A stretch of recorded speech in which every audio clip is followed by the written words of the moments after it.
So we get this question a lot. How can I profitably train my sales staff with lack of experience? So there's two sides to sales training, guys.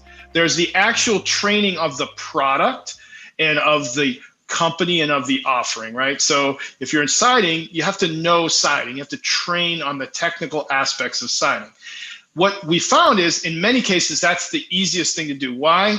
Because, hey, go spend a couple of weeks with the crews, right? Go spend some time with the production manager. Go out in the field and learn. Okay, and to me, that is an absolute effective thing. So if you're not doing that, then you need to be doing it. But here's the difference. It needs to be structured. It can't be, hey, you were out with the crew for 2 days watching an install. You should be an expert now. No, there has to be some systemization around it. So there has to be a level of, even if it's a checklist, a little sheet where they can identify the certain parts that are important to know and to understand. Because here's the thing, when you go into a home and you present, you can be the greatest salesperson in the world, but if you have no clue what you're selling, you're going to struggle. If you don't understand the difference between, if they don't understand the difference between vinyl siding and hardy, that's a problem, right? Brick fascia, all of these things. You got to understand the dynamic, different types of windows, right? Is it low E glass? What about roofing shingles? All of these things are coming into play. There has to be a level of technical knowledge and expertise.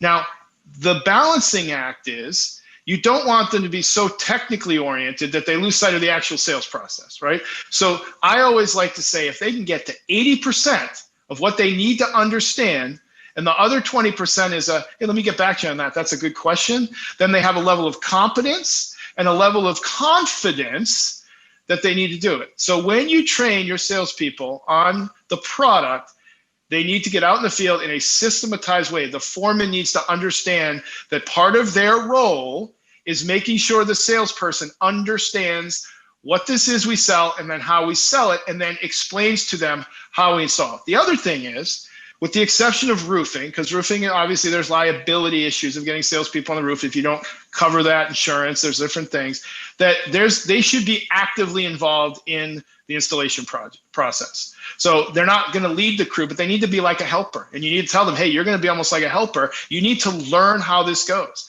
And again, this isn't for the sake of getting free, sales labor, I need an extra guy on the crew. This is so that they can truly understand, so that when they're talking to a customer, they understand the process and how it goes.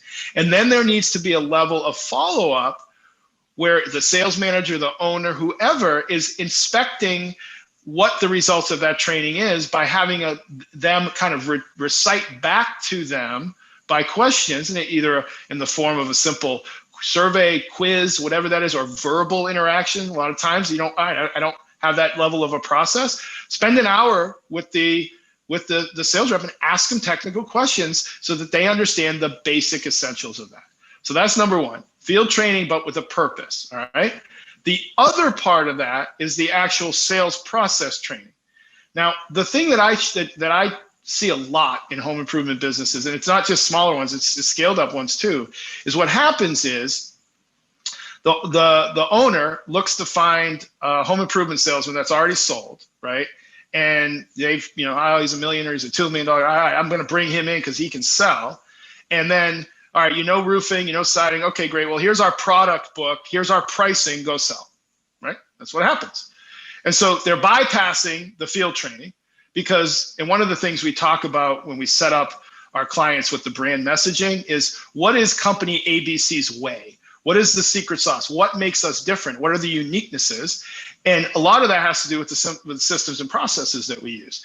And so part of that is, if there's none of that there, and it's just more of, hey, he can sell, and as long as he sells, I'm good, and I don't have the time or the resources to train him, that's just bad. Because what happens is now you have all your salespeople out selling differently. Yeah, they're selling the same product, but they're selling differently. And so there's no systemization there, and you're trusting that they're selling it right. And you're leaving a lot of it up for things. So part of this is you actually have to have a replicatable sales training process. So we've all heard of the 10 steps to a sale, 8 steps to a sale. There's lots of them out there. They're available. Some of them you can get as a fee for a service. We have some generic stuff that we use, but this is an investment that you need to be able, that we can help support. You need to be able to build this out yourself. You need to be able to say, well, what is our sales process? What does that look like? What are the essentials that we're going to put in?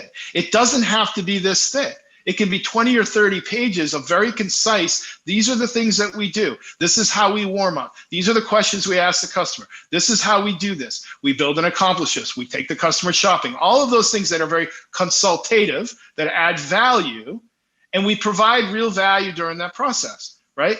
We don't just go in and, all right, I'm looking at that house. It doesn't look like they can afford a roof. Hey, Mr. Jones, you really don't want the roof, right? No, okay, great, on to the next lead, right? We don't do that. We have a process that everybody gets the same experience, right? And then what's cool is when you create that culture, then you can actually have sales meetings where everybody's speaking the same language, the same terms, the same piece of the step 3 are what are we doing here? Then you can do things like role playing, right? Engaging, hey, how to handle that objection, how to work through that. But the thing is that whether they have experience or not, this is the key idea to the answer to this question. Everybody needs to be the same. You can't assume because they have experience that they're actually properly trained salespeople. All right. And the thing that I see that takes sales organizations like this are the ones that have invest the time and energy. It doesn't have to be a ton of cost to have everybody trained the same way. The other thing that I've found in a lot of cases is that a lot of times home improvement salespeople that haven't really been properly trained, but hey, I went out and sold $1 million. Oh, I want that guy. He sold $1 million. I want him to sell $1 million for me. They come with bad habits. And so bad habits can be very toxic in an environment, especially if you're trying to build a team beyond, hey, I've just got one person. I've run into companies all the time. They've got a $3 million business and they've got one guy doing 2 million. And he's like, well, we can't say anything to him. If he leaves, we're done, right? And so part of this is the sales team actually holds the company hostage, holds the owner hostage. It's very toxic, very toxic. So the goal is consistency, field training, systems internally, and processes.